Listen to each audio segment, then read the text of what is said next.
Hi, this is Sherry with Simply Celebrate, and I wanted to pop by this afternoon because I have been thinking about something all week long, and I wrote about it on my blog, but I also wanted to talk a little bit more about it, which is this idea of what is it worth to us to make the effort to create an extraordinary moment for ourselves?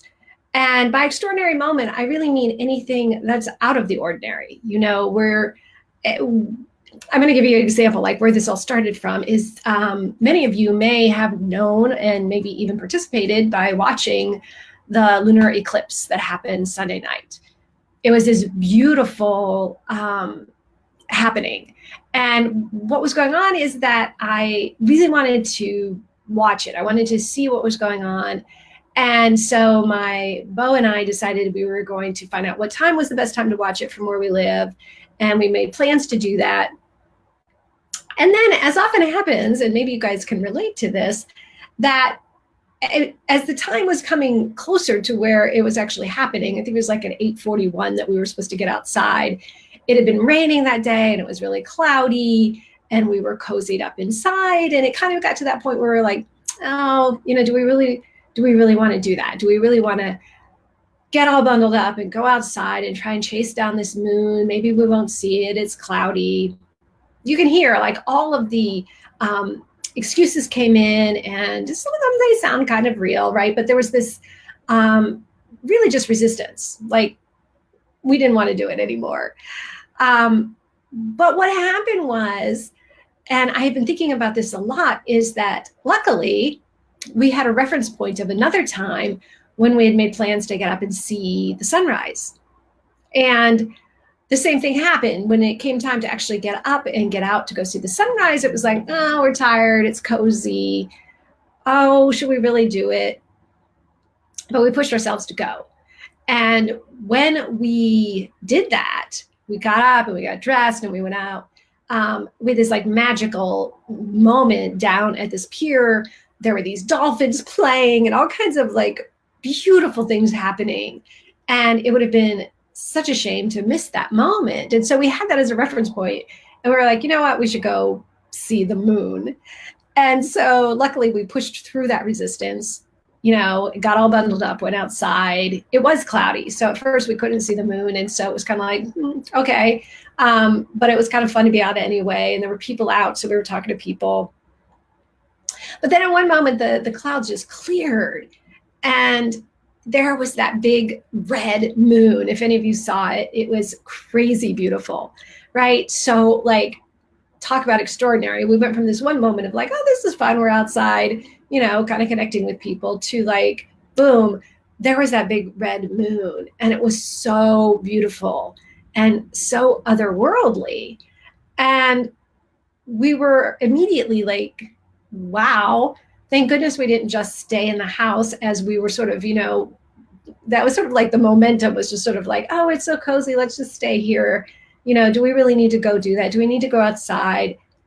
And the answer is yes, we did. We really, really needed to be out there to see that. And then, we stayed out, even though the clouds kept coming back, they would come back and then go. And so we kind of got to see from that big full red moon to the way that it's sort of, there's a little crescent of that big golden moon that we're used to. And then we got to see it become full again. And it was extraordinary. So again, I use that word extraordinary, creating extraordinary moments for ourselves, in that the ordinary moment was us sitting in his apartment, cozy, having fun, like, happy, but ordinary, just kind of doing what we were doing with things that we've done, many times. And so it was that extraordinary moment of pushing through the resistance to get ourselves out of the house to experience that magic. And it was magical. So I've been thinking about this all week long about, I'm someone who practices this a lot, and yet it's still very easy to get caught in that mindset. It's like this, my son calls it squawky Polly, the squawky Polly that's just sort of like, oh, do you really need to go? Whether it's a party that's on the schedule, or like this, like some natural happening, or some event, do you really need to go? Wouldn't it be easier just to stay home? I don't know why, but there's just that, like, it's like trudging through mud sometimes to keep these kind of commitments to ourselves. And so I've been fascinated with it. And that's why I wanted to jump on and just talk to you a little bit about it, because I suspect that it's something that most of us do. I've been talking to a lot of my friends about it, and everybody has a story of like, oh yeah, I was supposed to go to this party, and then all of a sudden, like, this like apathy kicked in, and I just didn't want to go. I didn't want to drive across town, but I forced myself to do it. And when I did, then there's always some like beautiful story of like somebody they met, or some really fun thing that happened, or just the energy of being with people and laughing. Something usually happens that feels extraordinary. And so I made just a quick little checklist of something I want to keep for myself next time this happens. And I thought I would share it with you. Maybe it would be helpful. That it's like, first of all, it's like keeping our eyes open for something that lights us up. For me, it was, I heard about the lunar eclipse and I thought, oh, that sounds fun. I've seen a solar eclipse. I've never seen a lunar one. So I, first of all, that, just like, what is it? Is there something on the horizon that you see like in the event listings, or you hear a friend talking about it, or, somebody's having a gathering and you're just like, oh, that'd be fun. You feel that little bit of like, oh, I want to do that. So to keep your eye out for that. And when it happens, commit to it. Oh, okay, I'm going to do that.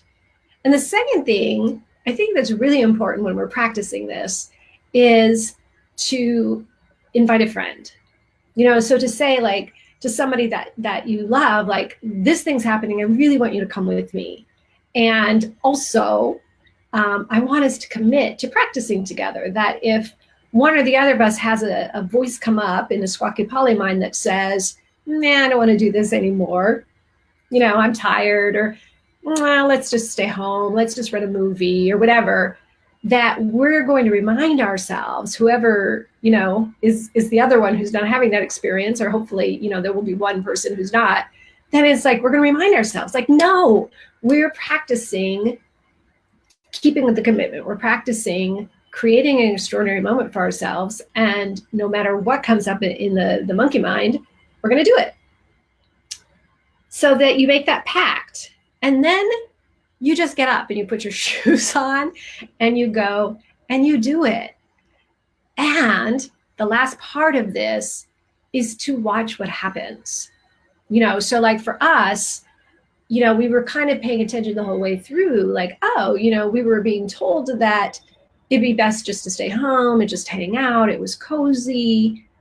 But the difference between where we were there and then when we came home from seeing that amazing lunar eclipse and feeling so connected to, nature and to people through the centuries who have seen these things, our energy was way up here.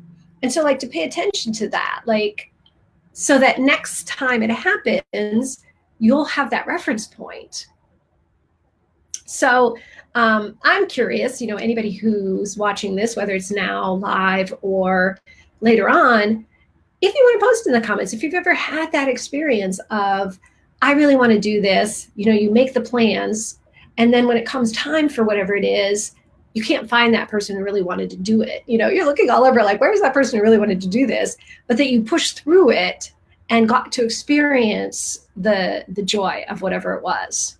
Or the opposite. Maybe it was something that you really wanted to do, couldn't push through the resistance of going. And then maybe later you heard friends talking about it, how great it was or whatever, and you wished you had been able to push through it. I'd love to hear if people have stories, because I'm really fascinated right now with this, because in my experience, it is these singular moments that make up our lives. Like, I could list for you 1,000 of them right now. They're just like moments where it was like, go see the sunset, or go to that friend's house and, when she was having a gathering, or go listen to that music or whatever it was. But they make up our lives, and they bring that lifted energy and that sense of extraordinary to our lives. So before I go, I have a poem to read to you that I think kind of speaks to this.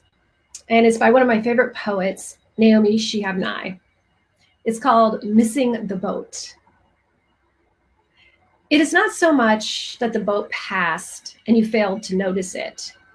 It's more like the boat stopping directly outside your bedroom window, the captain blowing the signal horn, the band playing a rousing march.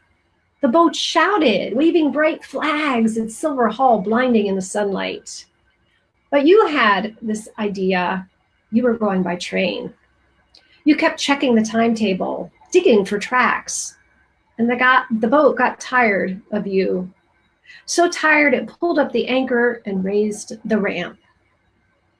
The boat bobbed into the distance, shrinking like a toy, at which point you probably realized you had always loved the sea. Isn't that great? I love that poem. And I know, it's not directly related to what I'm talking about, but I think in the sense that, sometimes what happens is, like, to me, that boat in her poem is that excitement we have over something, or like the vision we have for a moment in our lives or a connection we're going to have. And that boat is right there. It's like blaring its horn, waiting for us. And we're over here lost in something else. Like in her poem, we're looking for the train. Sometimes it's just that we're like, I don't really feel like being on a boat. But like the last line says, as soon as that boat's pulling away, we're like, oh, I love this sea. I wish we were on the boat. And it's just kind of a really fun reminder to us to pay attention. Pay attention to what lights you up, what sparks your interest, and then commit to following it, commit to getting on that boat when it's time, and see what happens. And I hope you'll let me know. Okay, have a great day. Bye.